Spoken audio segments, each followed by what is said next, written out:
বিশ্বকাপের আর্জেন্টিনা বিদায় মানে হচ্ছে বিশ্বকাপের রং অনেকটা ফিকে হয়ে যাওয়া। বিকজ ভিনিসিয়াস চাইলে নিতে পারতো, কিন্তু হি চোজ নট টু। ও দিয়ে দিয়েছে ব্রুনো গিমারায়েসকে।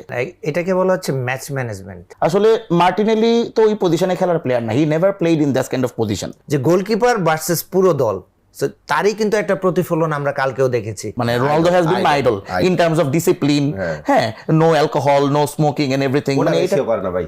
জি জি, মেসিও খায় না অ্যালকোহল। নো ট্যাটুজ। পেরেছে যে হয়তো বা পর্তুগাল বেটার ফুটবল খেলবে।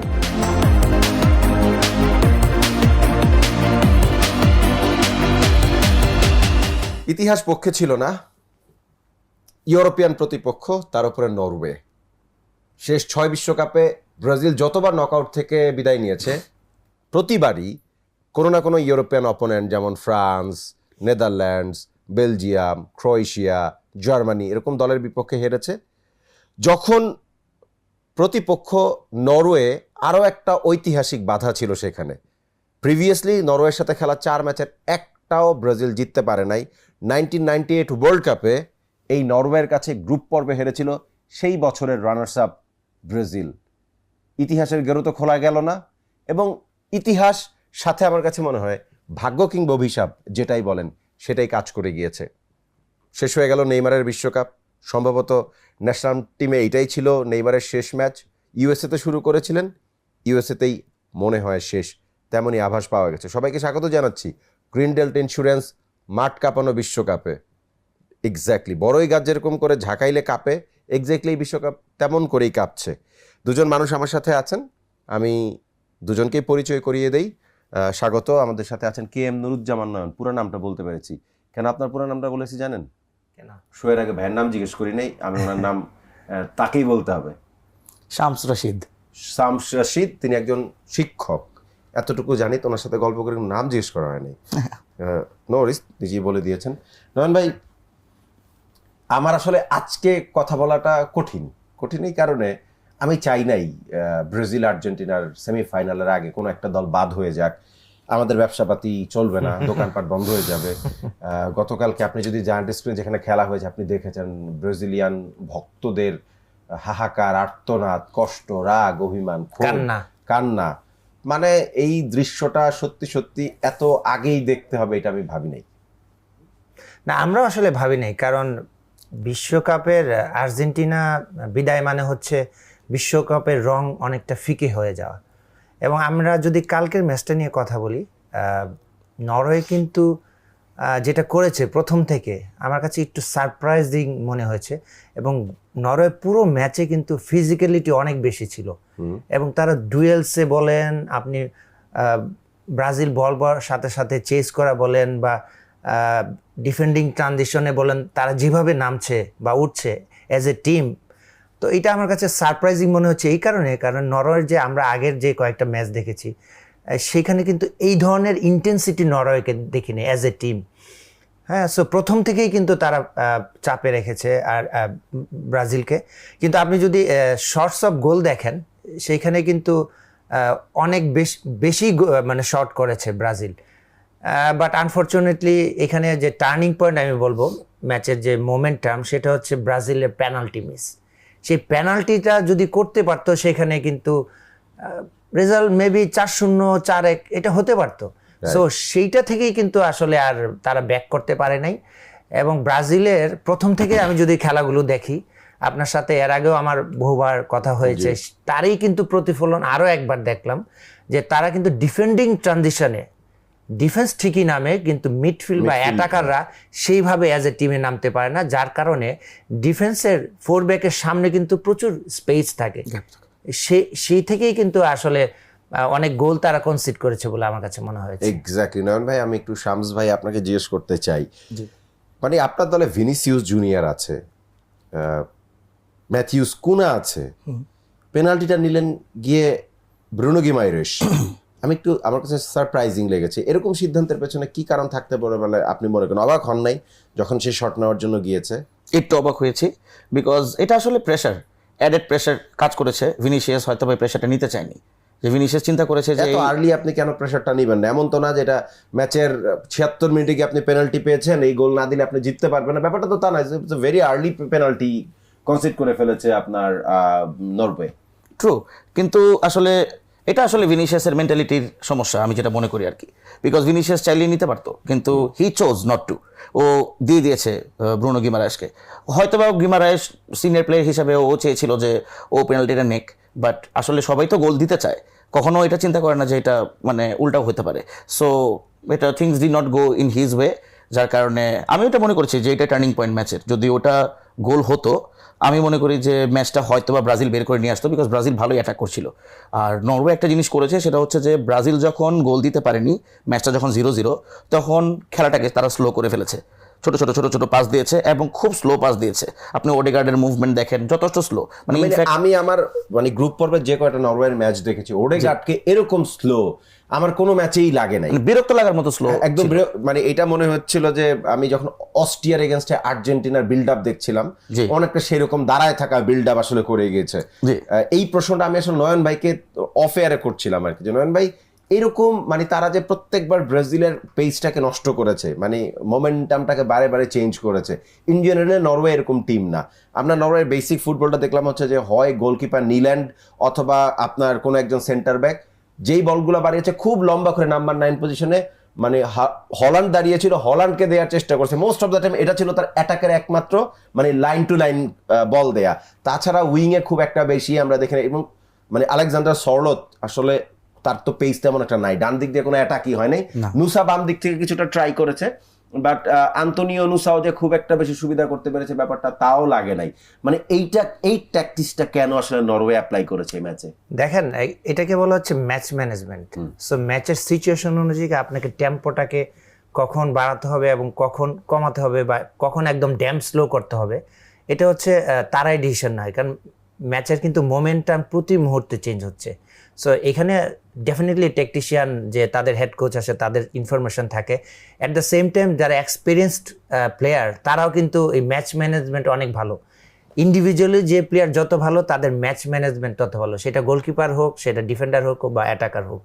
সো সেইটাই করছিল ভাইয়া, যেটা বলছিল যে তারা একদম এরকম দেখা যায় নাই সামটাইম এত তারা স্লো বিল্ড আপ করছিল লাইক আর্জেন্টিনার মতো, এবং ম্যাচটাকে কন্ট্রোল করার চেষ্টা করছিল এবং ওয়েট ফর দ্য মোমেন্ট যেটা দিয়ে তারা অ্যাটাক করবে সেটার জন্য ওয়েট করছিল। সো এইভাবেই আমার কাছে মনে হয় যে পুরো ম্যাচটা তারা কন্ট্রোল করার চেষ্টা করেছে। শামস ভাই, এই জায়গায় আলোচনাটা খুব কম হয় যে দুই আপনার মিডফিল্ডার স্পেশালি, আমরা তো মার্টিন ওডেগার্ডকে নাম্বার 10 পজিশনে 10ই খেলেন, এবং এই দলের মধ্যে 6 এবং 8 প্রায় কাছাকাছি নাম। একজনের নাম সম্ভবত প্যাট্রিক বার্গ, আরেকজন হচ্ছে বার্গে, সেন্টার বার্গে। তো এই দুটা প্লেয়ার মানে স্পেশালি আমি বার্গের কথা আলাদা করে বলবো যে গোটা ম্যাচে তারও ইম্প্যাক্ট ছিল, মাঠটাকে খুব ভালোভাবে কন্ট্রোল করেছেন। এবং নয়ন ভাই আরেকটা কথা বলছিলেন যে মানে শুরুতে বললেন যে ব্রাজিলের ডিফেন্সিভ ট্রানজিশনে মাঝমাঠ কখনোই ডিফেন্সের সাথে অ্যালাইন্ড হইতে পারে নাই, বা সেই হেল্পটা তারা করে নাই। আগের ম্যাচগুলোতে আমরা ম্যাথিউস কুনিয়াকে দেখেছি যে ম্যাথিউস কুনিয়া ঠিকঠাক মতন ডিফেন্সিভ ট্রানজিশন অনেকটা নিচের দিকে নেমে আসেন, বাট এই ম্যাচে তেমন বিশেষ কিছু একটা দেখা গেল না, যেহেতু মানে নাম্বার 10 পজিশনে মার্টিনেলিকে নামানো হয়েছে। আমি নোটিস করেছি আসলে এটা this could have been Ancelotti's master class হতে পারতো, কিন্তু ক্লিক করেনি। সো এখন মনে হচ্ছে যে এই জিনিসটা একেবারেই উচিত হয়নি অ্যানচেলটির করার।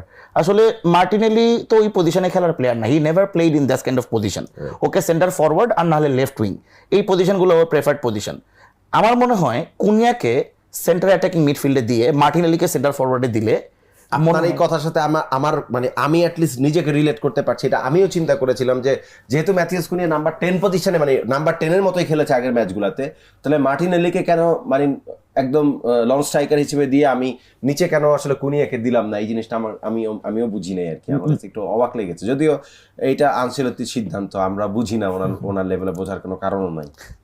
না আসলে আমি তো আর্সেনাল ফ্যান, সো আমি আসলে মার্টিনেলির প্রোগ্রেসটা তো আপনার স্টার্টারই না, আপনি তো গেম টাইমই খুব কম পায় বদ্দি নামে, কিন্তু মার্টিনেলির ক্যারিয়ারের শুরুর যে টাইমটা, ওই টাইম থেকে আমি ওর প্রোগ্রেসটা দেখেছিলাম। শুরুর দিকে কিন্তু ও সেন্টার ফরওয়ার্ড হিসেবে খেলতো, সাবস্টিটিউট হিসেবে নেমে, তারপর হি moved to the left wing আস্তে আস্তে, কিন্তু মানে ওর কিন্তু সেন্টার ফরওয়ার্ড হিসেবে অনেক গোল আছে। সো আমি ভেবেছিলাম যে কুনিয়াকে 10 পজিশনে খেলায় মার্টিনেলিকে সেন্টার ফরওয়ার্ড খেলালে মনে হয় বেটার হতে পারতো, বাট হ্যাঁ of course Ancelotti knows better, things did not click. Norway control the tempo, আর ব্রাজিলের যে অ্যাটাকিং ট্রানজিশন ওটাকে তারা কন্ট্রোল করেছে নিজেরা স্লো পাস দিয়ে। সো ব্রাজিলের ছন্দটাই নষ্ট করে ফেলেছে আসলে। এখানে প্রশ্নটা নয়ন ভাই, ব্রাজিলের ছন্দ নষ্ট হয়েছে কিন্তু ভিনিসিয়াস জুনিয়রকে একটা বারও সিঙ্গেল ডুয়েলে কোনো ডিফেন্ডার রাখতে পারে নাই, এবং তাকে ডাবল ট্রিমিং আপনি যেটা বলেন বা ডাবল ডিফেন্ডিং করার পরেও তাকে রাখতে পারে নাই। ভিনির মানে এই একাধিক গোল হইতে পারতো ফার্স্ট হাফেই।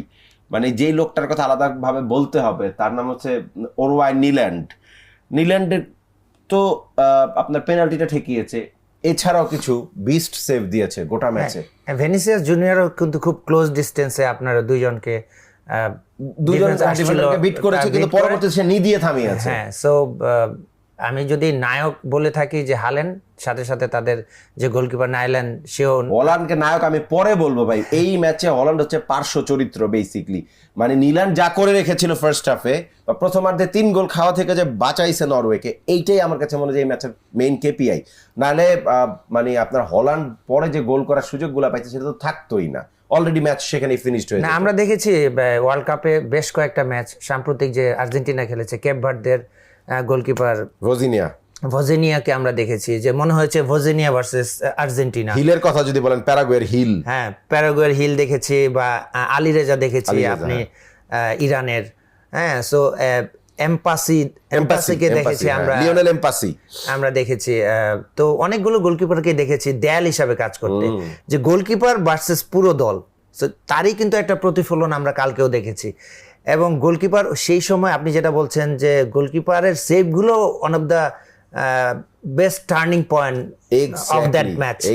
হ্যাঁ, সো গোলকিপার আপনি দেখেন 35 ইয়ার্স ওল্ড, এবং সে যে দলে খেলে সেই দলেও কিন্তু সে স্টার্টার না নিয়মিত। ভাই সেভিয়াতে তার কন্টাক্ট নাই, তার চাকরি ছিল না, ওয়ার্ল্ড কাপে আসতে পারতো না। মানে একজন ইসরায়েলিয়ান গোলকিপার, তার নাম হচ্ছে সম্ভবত নিকিতা সামথিং, ওর সাথে ওর হওয়ার কথা ছিল আসলে মেইন, কিন্তু ফিফা যেহেতু করে নাই, মানে রিজেক্ট করেছে, ওর অ্যাপ্লাইটা নেয় নাই। মানে নর্ডিক নাগরিকত্ব তার হয়েছে, কিন্তু হওয়ার পরেও যেটা হচ্ছে যে যেহেতু সে রাশিয়া আন্ডার 19 টিমে ইন্টারন্যাশনাল খেলেছে, সো যে প্রসেসটা লাগে সেই প্রসেসটা কমপ্লিট হয় নাই বলেই আপনার নিল্যান্ডকে নিতে হয়েছে। নাহলে সেভিয়াতে নিল্যান্ড ম্যাচ পায় না, তো সেভিয়ার সাথে তার চুক্তিও নাই এই মুহূর্তে, সে ফ্রি এজেন্ট, বেকার তো, তার ক্লাব নাই তো না। কিন্তু অ্যাজ এ কোচ আমরা যেটা বলবো যে প্রত্যেকটা ম্যাচ আলাদা, এবং আপনি যদি 90 মিনিটস খেলা দেখেন, নরওয়ে এবং ব্রাজিলের খেলা দেখেন, মেইন যে ডিফারেন্সটা আমার কাছে মনে হয়েছে সেটা হচ্ছে অ্যাটিটিউড প্লেয়ারদের। আপনি নরওয়ের যতগুলো প্লেয়ার খেলেছে তাদের সবসময় তাদের প্রেজেন্স মনে হয়েছে যে তারা জিততে চায়। অ্যাট দ্য সেম টাইম ব্রাজিলের মানে ওরকম মনে হয় নাই যে তারা ম্যাচটাকে জিততে চায়। সো এই যে ডিফারেন্স, আপনি যখন অ্যাটিটিউড অনেক অ্যাগ্রেসিভ থাকবে, পজিটিভ থাকবে, আপনার প্রত্যেকটা অ্যাকশনে, প্রত্যেকটা বলে কিন্তু আপনার কি বলবো কমিটমেন্ট থাকবে। কিন্তু নয়ন ভাই, আমার কাছে তো ব্রাজিলের এগ্রেশন নিয়ে কোনো সমস্যা মনে হয় নাই। আমার কাছে মনে হচ্ছে তার একটা মাঝমাঠ নাই, যেটা কাবো ভার্দের বিপক্ষে আর্জেন্টিনার তাই আমার কাছে মনে হয়েছে যে তার মিডফিল্ড এবং ডিফেন্সের মধ্যে ভয়ানক ফাঁকা জায়গা, যেটাকে এক্সপ্লয়েট করেছে কাবো ভার্দের মতো দল। আর নরওয়েরকে সেই জায়গা যদি আপনি দেন, যেটা শামস ভাই খুব ভালোভাবে তখন বলেছে যে এরা খালি টেম্পোটাকে স্লো করেছে। আমি যতবারই নরওয়ের কাছে বল দেখেছি আমি বিরক্ত হচ্ছিলাম যে এই যে গেল খেলাটা, এই যে মানে অ্যাটাক কাউন্টার অ্যাটাক আর নাই, বিরক্তিকর মানে এটা শুরু হবে। বাট এই যে বিরক্তির জায়গা থেকে আস্তে আস্তে হঠাৎ দু একটা এত ভালো ভালো কি পাস বেরিয়ে গেছে। আপনি একটু প্রথম গোলটা নরওয়ে যেটা করেছে, এর্লিং হল্যান্ডের ফার্স্ট গোল, দুজন ডিফেন্ডারের মাঝখান থেকে তার মাথায় বল, এবং এত পিন পয়েন্ট পড়েছে। আপনি আর্সেনাল ফ্যান্সও, গাব্রিয়াল আপনার পছন্দের মানুষ হইতে পারে, কারণ ম্যান সিটিতে আপনার হল্যান্ডকে থামানোর কাজটা বেসিক্যালি গাব্রিয়াল করে। দুজনের প্রচুর ব্যাটেল আছে, জি, কিন্তু এই ম্যাচে আর সেটা কাজ হইল না। গাব্রিয়ালকেই আসলে ঘোল খাওয়াইছে। হ্যাঁ, ট্রু। তো আসলে হাল্যান্ডের পজিশনিংটা খুব ভালো ছিল, হাল্যান্ডের পজিশনিংটা ভালো ছিল, ভালো থাকে, ওই একটা কাজ ভালো পারে যে কোথায় দাঁড়াইতে হবে, right place at the right time always. So যেটা একটা সেন্টার ফরওয়ার্ডের প্রধান কাজ, যে এটা সে খুব ভালো পারে। আর he is one of those players যে ফিজিক্যালিও অনেক strong, plus at the same time অনেক ফাস্ট। মানে ইউজুয়ালি এরকম টাইপের বিস্ট প্লেয়ারদেরকে আপনি এত জোরে দৌড়াতে দেখবেন না। যারা ফিজিক্যালি এত স্ট্রং তারা এত জোরে দৌড়াতে পারে না, অনেক শুকনা শাকনা হওয়া লাগে জোরে দৌড়ানোর জন্য। ও কিন্তু মানে ফিজিক্যালিও স্ট্রং, সে শোল্ডার টু শোল্ডার চ্যালেঞ্জগুলো খুব সুন্দর করে ট্যাকেল করতে পারে। At the same time he is very fast as well. Right place at the right time, সুন্দর একটা ক্রস পেয়েছে, গ্যাব্রিয়েলকে বিট করেছে। গ্যাব্রিয়েল আর হাল্যান্ডের যখন ডুয়েলসগুলো আমি দেখেছি সিটি আর আর্সেনালের খেলায়, মোস্ট অফ দ্য টাইমস কিন্তু হাল্যান্ডই অন দি আপার হ্যান্ড থাকে। Even being N Arsenal fan আমি এটা বলবো। হ্যাঁ, তো গ্যাব্রিয়েল সবসময় একটু রিসিভিং এন্ডে থাকে, হাল্যান্ডই কিন্তু ডেলিভারিং এন্ডে মোস্টলি থাকে, এবং গতকালকেও তাই হয়েছে। অ্যান্ড অ্যাজ এ রেজাল্ট প্রথম গোলটা পাওয়ার পর খেলাটা আসলে ওপেন হয়ে গেছে। সেকেন্ড গোলটা আসলে দেখার মতো ছিল। আমি ফার্স্টের গোলটা একটা জিনিস একটা অ্যাড করতে চাই, প্লিজ। যে লেফট সাইড থেকে যখন ক্রস হচ্ছিল গ্যাব্রিয়েলের সাথে পাশাপাশি ছিল। জি, হ্যাঁ, যখন সে ক্রসটা করবে তখন কি করছে, একটু সে আগে আসছে। পেছনে চলে গেছে। Yep, absolutely. পেছনে যাওয়ার পরে এই গ্যাব্রিয়েল কিন্তু তখন ঠিক মারার আগে বল দিকে তাকাচ্ছিল, এটাই স্বাভাবিক, বল ফলো করবে সে। হ্যাঁ। সো তখন কি করছে, সেই স্পেস রাখছে সামনে, তার হাল্যান্ডের সামনে কিছুটা স্পেস রাখছে, এবং পেছন থেকে ঠিক মারার আগে সে কিন্তু লুজ মার্কিং করে সে স্ট্রাইক করছে। ততক্ষণে কিন্তু সে আমি কি বলবো, স্ক্যানিং করতে পারেনি বা করার সুযোগ নাই, কারণ ঠিক মোমেন্টামে যখন সে ক্রস করেছে ঠিক তখনই তাকে কি বলবো লুজ মার্ক করে সুন্দর একটা গোল করেছে। আর তার সে তো দুর্দান্ত মাথায়, আমরা জানি, একদম এক্সিলেন্ট, মাথায় পায়ে এবং সে কিন্তু মোটামুটি বক্স বন্দি ছিল, মানে মোস্ট অফ দ্য টাচই ছিল না ফার্স্ট হাফে, উপরে ছিল 3টা টাচ। এই ধরনের প্লেয়ারকে একটা দুইটা সুযোগ দিলে 3টা টাচ করেছে উপরে ফার্স্ট হাফে। আমার কাছে মনে হচ্ছে আচ্ছা এর্লিং হল্যান্ড এই ম্যাচ খেলে, 3টা মাত্র টাচ করছে, নিচেও নামে না, মানে পুরা ফার্স্ট হাফে একবার শুধু হাফওয়ে স্পেস পর্যন্ত এসেছিল। আমার কাছে যতটুকু আমার মনে হচ্ছে সেকেন্ড হাফে গিয়ে আসলে খেলাটা অনেক চেঞ্জ হয়েছে। আমি সেকেন্ড গোলটার কথা শামস ভাই তুলে দিয়েছিল, আমি সেকেন্ড হাফের আলোচনাটা মানে সেকেন্ড গোলটার কথায় আসবো। এই সে নিশ্চিত ছিল এটা গোল করতেছি আমি, এটা গোল হবে, উনি নিশ্চিত।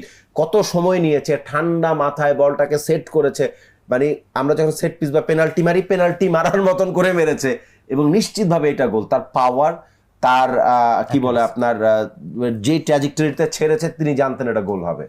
আমি যেটা বলছিলাম যে অ্যাটিটিউড দেখেন, এক গোলে হারতেছিল ব্রাজিল, কিন্তু তাদের খেলায় কিন্তু সেই ধরনের প্রাণ আমরা দেখি না, যে এক গোলে টিম হারতে থাকলে মানে যে এগ্রেসিভিটি থাকে বা অল আউট ফুটবল খেলে, they are hungry for the goal and you know lots of things. So ওইটা কিন্তু আমরা দেখি না, এবং তারা মনে হয় আর্জেন্টিনার ভিতরে দেখলাম না, হ্যাঁ, তারা ভেবে নিয়েছে তারা এক গোলেই মনে হয় হেরে যাবে, এবং সুযোগ থাকলে হয়তো গোল করবে। দেখেন ওই গোলটা যদি না হতো তাহলে চিত্রপট অন্যরকম হতে পারতো। এবং হাল্যান্ডের গোলটা আমার কাছে একটু অবাকই লেগেছে। লেফট সাইড থেকে যখন হাল্যান্ডকে বলটা দিয়েছে, দুইজন প্লেয়ার ছিল তার সামনে, মার্কিনিউস এবং গাব্রিয়েল দুজনেই এবং ছিলেন। দুইজনের মধ্যে আপনি যদি একটু রিপ্লে করে দেখেন, দে ওয়্যার কনফিউজড যে কে যাবে, কে ওরে মার্ক করবে। সো এই ভাবতে ভাবতে রাইট সাইড থেকে যে প্লেয়ারটা ছিল সে গিয়েছে, এবং এটা অ্যাগ্রেসিভ ছিল না, মনে হচ্ছে যে রন্দ খেলছে, কোন রকম সামনে গিয়েছে। এবং এই অ্যাটাকিং থার্ডে আপনি হাল্যান্ডের মতো প্লেয়ারকে এত সময় দিলে মনে হচ্ছে যে সেট পিস বসায় মারছে, এরকমই ছিল। এত সময় পেয়েছে, এবং যে দুর্দান্ত তার, যেহেতু সে লেফটি, অনেক সময় নিয়েছে, এবং তার পায়ের নিচ দিয়ে বলটা নিয়েছে, এবং গোলকিপার এখানে এলিসন বেকারের দেখা ছাড়া সে সর্বোচ্চ চেষ্টা করেছে। কিন্তু আমার কাছে মনে হয় যে পৃথিবীর কোনো গোলকিপারের এই বল সেভ করার মতো ক্ষমতা নেই। তো এটা আমার কাছে মনে হচ্ছে ব্রাজিলের ডিফেন্ডিং যে দক্ষতা বা এক্সপিরিয়েন্স আমি বলবো, বা ফোকাসড বলবো, তারই অভাব মনে হয়েছে আমার। রাইট। এবং এই নরওয়ের প্রতিপক্ষ হচ্ছে ইংল্যান্ড। আজতেকায় মেক্সিকোর যেই আপনার কি বলো দুর্গ, সেই দুর্গের পতন হলো, সেই দুর্গের পতনটা ইংল্যান্ডই করলো, এবং সেই দুর্গের পতনের মেইন যিনি আসলে সেনানায়ক, তিনি জুড বেলিংহাম। 99 সেকেন্ডের ব্যবধানে 2 গোল, মানে যদিও আপনার দেখাচ্ছে, শীত দেখাচ্ছে, গোল লাইন সেভও করেছে। আপনি যদি দেখেন সেকেন্ড হাফে 36-38 মিনিটে তার 2টা গোল দেখাচ্ছে, মানে অফিশিয়াল শীট, কিন্তু 99 সেকেন্ডের ব্যবধানে এটা হয়েছে। ফাইনালি গিয়ে মানে 1986-এ এই মাঠে কোয়ার্টার ফাইনালে সেই হ্যান্ড অফ গডের কাহিনী আছে। মেক্সিকোতে গিয়ে 7,500 ফিট উচ্চতায় সমুদ্রপৃষ্ঠ থেকে সেখানে যে কোনো ইউরোপিয়ান টিমের জন্য মানে কলিজা ফেটে যাওয়ার কথা, কিন্তু সব হিসাব বদলে দিয়ে ইংল্যান্ড মানে অভিশাপের রাস্তা থেকে বেরিয়ে এসছে ভালোভাবে, এবং নরওয়ের প্রতিপক্ষ সেই ম্যাচটা নিয়ে শামস ভাই বলেন কিছু। দে প্রুভ মি রং, আমাকে রং প্রুভ করেছে, টু বি ব্রুটালি অনেস্ট। আমি আসলে বুঝিই নাই, একদম মাথার উপর দিয়ে গেছে জিনিসটা, যে ইংল্যান্ড আউট পারফর্ম করবে মেক্সিকোকে অ্যাজটেকাতে 7,000 ফিট উপরে সি লেভেল থেকে। এটা একেবারেই আমি প্রেডিক্ট করতে পারি নাই। I actually predicted in our friends group chat যে আজকে ইংল্যান্ড হারতেছে, আজকে মেক্সিকো যাচ্ছে, আইদার 1-1 ড্র হবে, ম্যাচটা এক্সট্রা টাইম অথবা পেনাল্টিতে গিয়ে মেক্সিকো জিতবে। But England showed their true character. ইংল্যান্ডের 3-4টা খুব ভালো ভালো ব্যাকবোন আছে এখন, Harry Kane, Jude Bellingham, Declan Rice. They are actually showing the work rate, এবং অনেক অনেক ওয়ার্ক রেট শো করেছে আজকে। স্পেশালি ওরা 10 জন হয়ে গেছিল লাল কার্ড খাওয়ার পরে, so they were down to 10 men। So as a result ওদের 3 জনের এবং আশেপাশে প্লেয়ারদের performance, Gordon, Saka, they also did good আজকের খেলায়। সো আমি বলবো যে আজকের খেলাটা অনেক ইন্টেন্স ছিল। আজকে ইংল্যান্ড এই প্রেশার নিতে পারবে নাকি, এই যে অক্সিজেন ডেপ্টের মানে প্রেশারটা এবং এই সি লেভেল থেকে যে 7000 ফিট উপরে থাকার প্রেশারটা, এইটা আসলে ওরা যে এত সুন্দরভাবে ডিল করতে পেরেছে, এটার জন্য আমি থমাস টুকেলকেও আমি ক্রেডিট দিব, because he did a wonderful job in maintaining যে কতটুকু ইন্টেন্সিটিতে খেলতে হবে, কি করতে হবে না করতে হবে, অ্যান্ড মোটিভেটিং দ্য প্লেয়ার্স যে না, এগেইনস্ট অল অডস আমরা পারবো। রাইট। নয়ন ভাই, ট্যাকটিক্যাল একটু বিশ্লেষণ করেন। টেকটিক্যালের আগে বলবো যে হাই অ্যালটিটিউডে আসলে খেলাটা একটু দুরূহ কাজ। আমার এক্সপেরিয়েন্স আছে ক্লাব লেভেলে, আপনার ক্লাব লেভেলে আছে, আর আর্জেন্টিনা আছে হচ্ছে লাপাজে খেলার এক্সপেরিয়েন্স 6-1। ন্যাশনাল টিমে আমরা ভুটানে খেলেছি, সেখানে আমার 2টো ম্যাচে এক্সপিরিয়েন্স রয়েছে। আসলে হাই অ্যালটিটিউডে গেলে আপনি যদি প্রথম দিন ট্রেনিং করেন, আপনি রন্ধ্র খেলার পরে হাঁপিয়ে যাবেন, আপনার প্রচুর পানি পিপাসা লাগবে, আপনি একটু মাথা ফেইন্ট করবে, ঘুরবে, ঝিমঝিম করবে। বাট আমার কাছে মনে হচ্ছে ইংল্যান্ড যেহেতু এটা অনেক দিন হয়ে গেছে, তারা এইসব দেশে মানে খেলা শুরু হওয়ার বেশ আগেই এসেছে, সো তারা মোটামুটি একটা অ্যাডাপ্টেবল। জেনারেলি মানে 7500 ফিট উপরে আপনার বডি অ্যাডজাস্টমেন্টের জন্য নরমালি 7 দিন সময় লাগে। ইংল্যান্ড মাত্র পেয়েছে হচ্ছে 7 থেকে 14 দিন ইংল্যান্ড লাগে। কিন্তু সময় পেয়েছে 2 দিনের সামান্য কম। তার উপরে আবার মেক্সিকান ফ্যানরা তাদেরকে যখন রিসিভ করেছে, সবসময় দুও দিয়ে রিসিভ করেছে। আর মেক্সিকানরা আগের ম্যাচগুলোতে যেটা করেছে সেটা হচ্ছে যেখানে টিম হোটেল তার আশেপাশে উচ্চ শব্দে গান বাজিয়েছে, কনসার্ট করেছে, মাইক বাজিয়েছে, যেন মানে অপোনেন্ট ফুটবলার রাতে ঘুমাইতে না পারে। যেই কারণেই টমাস টুখেল এবং তার স্টাফরা আপনার অর্গানিক ঘুমের ওষুধ দিয়েছে, ইয়ার প্লাগ দিয়েছে, আরো কি কি জানি ব্যবস্থা, যে রাতে অন্তত ফুটবলাররা যেন ঘুমাইতে পারে। এই খেলাটা যদি আমি বিশ্লেষণ করি, মানে দুই অর্ধে 2 রকম আমরা চিত্র দেখেছি। প্রচুর ইন্টারেস্ট ছিল আপনার, সরি না, ইংল্যান্ড ভার্সেস মেক্সিকোর খেলায়। এটা খুবই স্বাভাবিক, কারণ মেক্সিকো নিজের দেশে খেলে, নিজের মাঠে খেলা, স্বাভাবিকভাবে তাদের ইন্টেন্স থাকবে। এবং এই মাঠে আজতেকায় 89 ম্যাচের মধ্যে মাত্র 2টা ম্যাচ, এটা নিয়ে হলো 90 ম্যাচের মধ্যে গিয়ে 3টা হলো হারলো। আর ওয়ার্ল্ড কাপে কিন্তু কখনো মানে ম্যাচ হারে নাই, 10টা ম্যাচ খেলেছে, আজতেকায় সব মেক্সিকো জিতেছে। এবং ইংল্যান্ড জানে যে তাদের যেহেতু হাই অ্যালটিটিউডে খেলা, সেখানে ইন্টেন্স অত বেশি দিয়ে তারা পারবে না, সেখানে তারা ম্যাচটা কন্ট্রোল করার চেষ্টা করেছে। এবং দ্বিতীয়ার্ধে যদি দেখি, ও প্রথমার্ধের সবচেয়ে ইন্টারেস্টিং যে বিষয়টা ছিল যে খেলার এগেনিস্টে কিন্তু আপনার 2টা গোল কনসিড করে, যদিও তারা খুব অল্প সময়ে সেটা আবার ব্যাক করে। আর আমি দ্বিতীয়ার্ধে যদি খেলা দেখি, 54 মিনিটে তাদের যে রেড কার্ড খাওয়ার পরে কিন্তু চিত্রটা আবার চেঞ্জ হয়ে যায়। এবং সেইখানে তাদের তাদের ডিফেন্স ছিল 4 জন ইংল্যান্ডের, তখন আপনি দেখবেন 5 জন হয়ে গেছে, 5 ডিফেন্ডার হয়ে গেছে। বিকজ আপনি যতবারই অ্যাটাকিং থার্ডে আসতেছিল, মেক্সিকো 3 জন প্লেয়ার এই 5 ডিফেন্সের উপরে ছিল। সো এইটার টেকটিক্যাল প্রবলেম যেটা হচ্ছে, আপনি 5 ডিফেন্সের উপর 3 জন থাকলে সুবিধা আছে, বাট 4 ডিফেন্স প্রথমার্ধে ছিল ইংল্যান্ডে। 4 এর উপর যদি 3 জন থাকে, আপনি ফুল ব্যাকে বা উইঙ্গে যখন প্লেয়ার যাবে, তখন কিন্তু রাইট ব্যাক বা লেফট ব্যাক সাথে চলে আসবে উইঙ্গে, তখন কিন্তু 3 ভার্সেস 3 থাকবে। সো এইটাকে মেনটেন করার জন্য বা আপনি নিউমেরিক্যাল অ্যাডভান্টেজ দেওয়ার জন্য তারা কিন্তু অলওয়েজ 54 মিনিটের পরে তারা কিন্তু 5 জন চলে আসছে। এবং আমার কাছে মনে হয় যে এই ম্যাচটা যদি কোনোভাবে 120 মিনিট যদি যেত, সেক্ষেত্রে ইংল্যান্ডের একাধিক প্লেয়ার আপনি হ্যামস্ট্রিং অথবা কোনো মাসেল ক্র্যাম্পের শিকার হতো, কারণ এত ইন্টেন্স ছিল। এবং তারা কি করেছে, তারা 5-3-1 ফরমেশনে খেলেছে এবং প্রচুর তারা ওয়ার্ক রেট করেছে। বাট অনেক চেষ্টা করার পরেও কিন্তু ইংল্যান্ডের সাথে পারে ওঠেনি তাদের এক্সপিরিয়েন্স, এবং তাদের ইংলিশ প্রিমিয়ার লিগ পৃথিবীর one of the best league. So এই এক্সপিরিয়েন্স থেকে আমার কাছে মনে হয় তারা বেরিয়ে এসেছে। আমাদেরও যেই আপনার কি বলে এটাকে, যে আমরা যে কি করি এটাকে প্রেডিকশন করি, সেই প্রেডিকশন আমাদের ছিল যে ব্রাজিল 2, নরওয়ে 1, জাস্ট রিভার্স হয়েছে। Norway 2, Brazil 1। আর সেকেন্ড যেটা হচ্ছে যে আমরা এই ম্যাচটা প্রেডিক্ট করেছিলাম যে ইংল্যান্ড জিতবে 2-1-এ, বাট গোল হয়েছে 3টা 2টা, মানে ব্যবধান 1 গোলেরই। বাট এটা ঠিক আছে। শামস ভাই, আজকে আর একটা গুরুত্বপূর্ণ ম্যাচ, গুরুত্বপূর্ণ বলতে সব ম্যাচই গুরুত্বপূর্ণ যেহেতু নকআউটের খেলা, স্পেন পর্তুগাল। নেইমারের সম্ভবত আমরা শেষ আন্তর্জাতিক ম্যাচ দেখে ফেলেছি, শেষ বিশ্বকাপ দেখে ফেলেছি। এইটা হইতে পারে ক্রিস্টিয়ানো রোনালদোর শেষ, না রোনালদোর নিয়ে এই ধরনের মন্তব্য করব না, কারণ সে আবার 2030 সালের ওয়ার্ল্ড কাপ খেলার বায়না ধরলে অবাক হওয়ার কিছু থাকবে না। তাদের পর্তুগালেই তো ওয়ার্ল্ড কাপটা হবে, পর্তুগাল, স্পেন এবং মরক্কোতে। তো তারপরেও ধরে নিচ্ছি আর কি আমাদের নর্মাল চিন্তায় এটা হইতে পারে ক্রিস্টিয়ানো রোনালদোর শেষ বিশ্বকাপ, শেষ আন্তর্জাতিক ম্যাচ। ইনশাল্লাহ, কারণ আমি স্পেন ফ্যান। আচ্ছা, আই রিয়েলি অ্যাডমায়ার রোনালদো। আমি এটা বলতে চাই, Ronaldo has been my idol and my inspiration.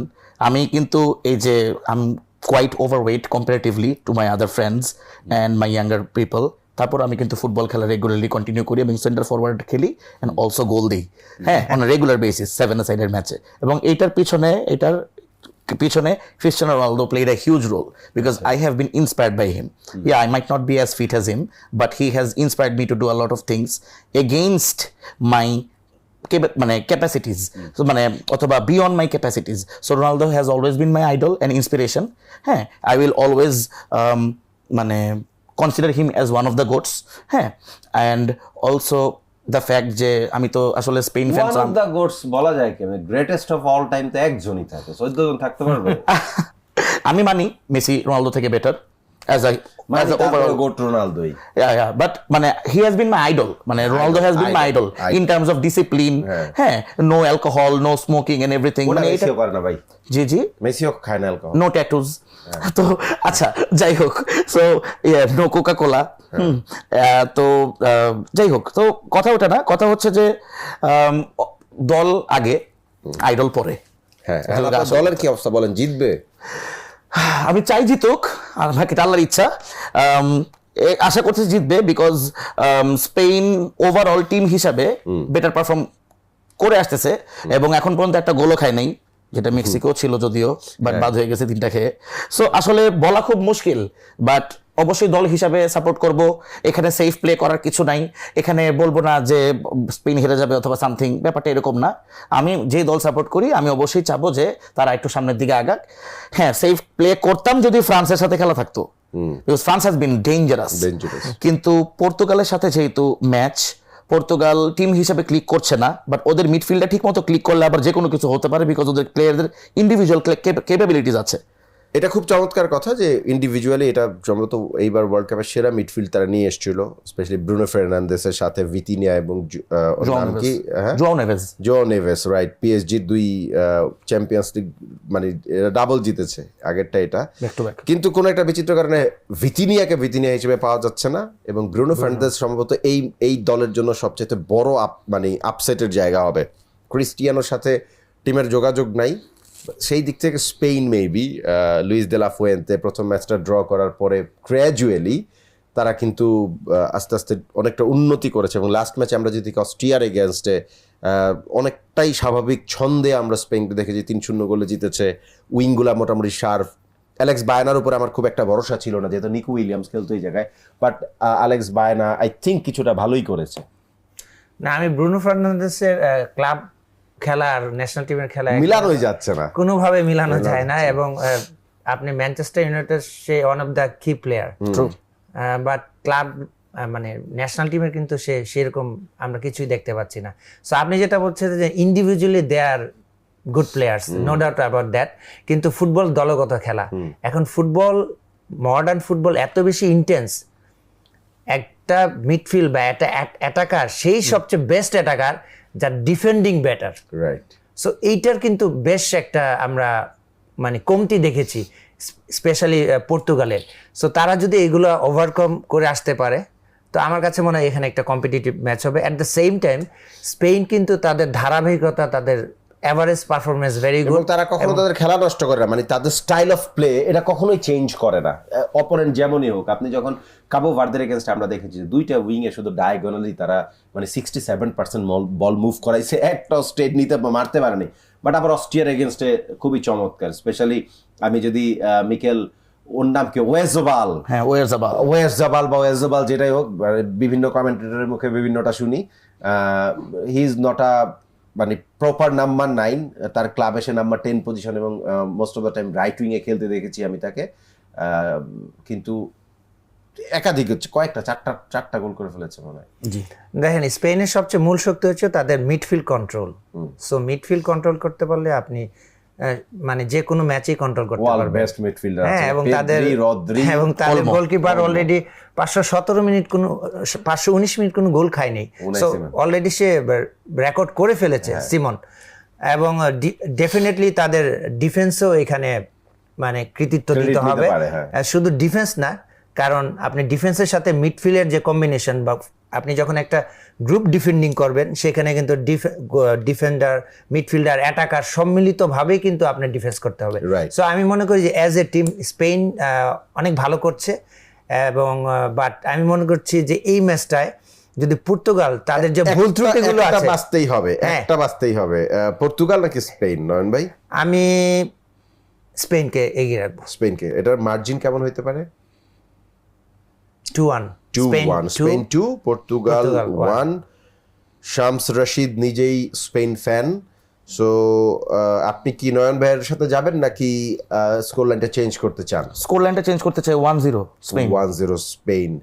মানে শামস লম্বা সময় ধরে এই খেলাগুলা ফলো করে বলে খুব ভালো করে জানে স্পেন অনেক গোল করে না, মানে এর চেয়ে বেশি পারবে না। ওরা অনেক গোল করেও না, মানে গোল করে 2010 ওয়ার্ল্ড কাপের দিকে তাকান, মানে কিভাবে গোল উনি করে। বুঝতে পেরেছে যে হয়তোবা পর্তুগাল বেটার ফুটবল খেলবে, ওইটাও ওনার না, মাথায় তার আছে। মধ্যে চেহারার মধ্যে ভয় আছে। যাই হোক, এখন এটা নিয়ে অনেক আলোচনা করার সুযোগ নেই, টাইমও নাই। ইউএস এবং বেলজিয়াম, শামস রশিদ। বেশ প্রেডিকশন? হ্যাঁ, প্রেডিকশন ডেফিনেটলি ইউনাইটেড স্টেটস জিতবে আজকে। ইউনাইটেড জিতবে বেলজিয়ামের এগেইনস্টে। কিরকম? 2-0 না 3-2। 3-2, মানে গোল ফিস্টই হবে, 5 গোল, মানে তো অনেক গোল। নয়ন ভাই? আমিও শামস ভাইয়ের মতো ইউএসএ কে এগিয়ে রাখবো। তো আমার প্রেডিকশন মনে হচ্ছে যে ইউএসএ 1-0। 1-0। বুড়া বেলজিয়াম শেষ ম্যাচটা খুবই চমক দিয়ে আসছে। টিলেমান্সের মতন মানুষ 2 গোল করে ফেলেছে। এখানে নকআউটের খেলা, ডু অর ডাই সিচুয়েশন। আচ্ছা, এবং সবাই জানে যে হারলেই দেশে ফিরতে হবে, Right. কিন্তু সেইখানে আমার কাছে মনে হয় কেউ ছেড়ে দিয়ে কথা বলবে না। আমরা যতই প্রেডিকশন করি, তাদের সর্বোচ্চ চেষ্টা করবে ম্যাচটাকে নিয়ন্ত্রণ করার জন্য এবং জয়লাভ করার জন্য। এক্স্যাক্টলি। ইন্টারেস্টিং দুটো ম্যাচ। Thank you KM Nuruzzaman Nayan. Exactly. But একটু ছোট নাম বললে ভালো হয়, আদারওয়াইজ মানুষ তো মনে রাখতে পারবে না। আমি তো এত বড় নাম বলবো, কারণ আমি আমার সাথে আপনার নাম ভুলে গিয়েছিলাম, নয়ন ভাই। এই কারণে KM নুরুজ্জামান নয়নই বলবো এখন থেকে আমি। তারপর অলওয়েজ নয়ন ভাই আমাদের সাথে যান। শামস রশিদ, আপনাকেও ধন্যবাদ। Thank you. হোপফুলি আমরা সবকিছু টাচ করতে পেরেছি কম বেশি, প্রতিদিনই সেটা চেষ্টা করি। নেক্সট আবার কখনো আমরা এরকম ফুটবল নিয়ে একটু স্বাস্থ্যকর আড্ডা দিতে পারবো, সেই আশা রাখি। আপনাদের দুজনকে আরো একবার ধন্যবাদ। আপনাকেও ধন্যবাদ অনেক। শেষ করছি গ্রিনডেলট ইন্স্যুরেন্স মাঠ কাঁপানো বিশ্বকাপ। আবারও নেক্সট এপিসোডে দেখা হয়ে যাচ্ছে। ডেফিনেটলি আমরা চুলচেরা বিশ্লেষণ করব সেখানে ইম্পর্টেন্ট ম্যাচের, পর্তুগাল স্পেন, ইউএস বেলজিয়াম এবং আর্জেন্টিনার ম্যাচ। জানি না আর্জেন্টিনা যে দলটার বিপক্ষে খেলবে সেটা হচ্ছে ইজিপ্ট বা মিশর। বাংলাদেশের অলমোস্ট 40% ওয়ার্ল্ড কাপ তো ব্রাজিলের বিদায়ের সাথে সাথে শেষ হয়ে গিয়েছে। ইজিপ্টের এগেনস্টে যদি কোনো অঘটন ঘটে তাহলে গোটা বাংলাদেশের বিশ্বকাপ শেষ। শুধুমাত্র যারা ফুটবল ফ্যান তারা হয়তোবা অন্য কোনো দলে গিয়ে শিফট হয়ে গিয়ে মজা নেওয়ার চেষ্টা করবে, বাকিদের তো মানে কাহিনী একদমই আলাদা। ফাইনালি দেশের আইন শৃঙ্খলা পরিস্থিতির অবনতির কথা চিন্তা করে অনেকে মনে করেছিল ব্রাজিল আর্জেন্টিনা সেমিফাইনালটা যেন না হোক, মানে বিধাতাও তেমনই হয়তোবা কিছু একটা সেট করে রেখেছে বলেই ওই দূর পর্যন্ত আইন শৃঙ্খলা বাহিনীকে কষ্ট করা লাগবে না। আজকের মতো শেষ করছি। আল্লাহ হাফেজ।